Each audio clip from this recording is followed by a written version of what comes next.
Hello everyone, one of my friend asking me how to do my live so that the video is good when you see a live in the in your YouTube channel. Kasi na nag-live siya, yung kuha ng video niya hindi maganda kasi mayroong block yung side by side. So, ituturo ko kung paano para maging maganda yung video mo sa live. So, una, kailangan natin i-check ito. Kung naka-lock yan, dapat i-open mo yan para anytime yung screen mo, pwede siya naka-portrait o naka-ano.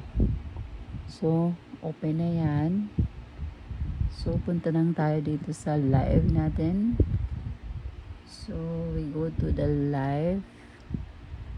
Tapos, lagyan natin ng title. So, welcome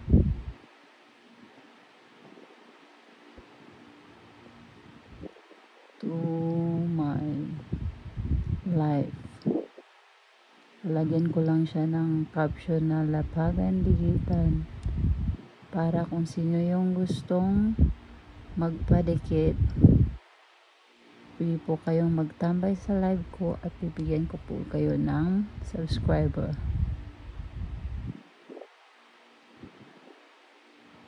Kung mag-stay kayo till the end, bibigyan ko rin kayo ng watch hour. So, select audience. Usually, ito, ginaganyan ko siya. So, after that, advanced settings. So, enable monetization. Then, balik naman tayo. Tapos, after nito, punta naman tayo sa next. Tapos, pagka magawa na tayo ng thumbnail, kailangan iganon natin yung phone natin, pahiga siya, para yung video natin sa live natin ay maganda. Wala siyang black na kulay side by side. So, kailangan nakaganyan yung phone natin. Pag magsimula na tayong mag-live, lagyan muna natin ng thumbnail para medyo maganda naman ang dating ng ating live, para merong sisilip.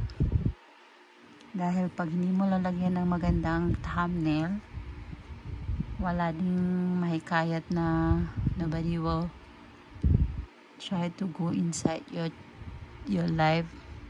We must put some interesting thumbnail, then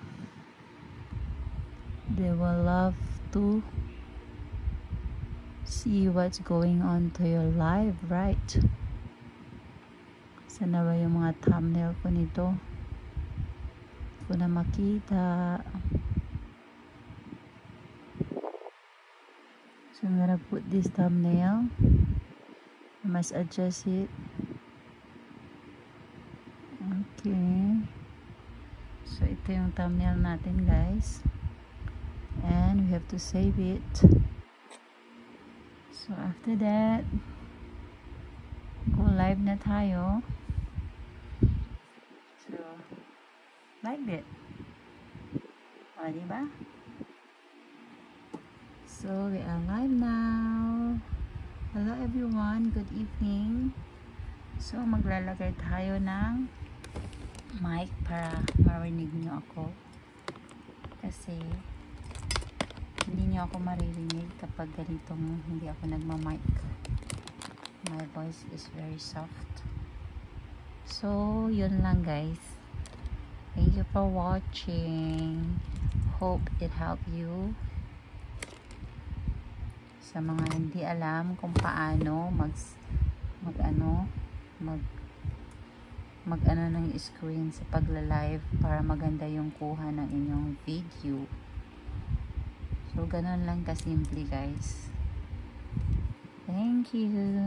So, I'm gonna do my live for now. See you. Thank you for watching. Don't forget to like and subscribe for my channel.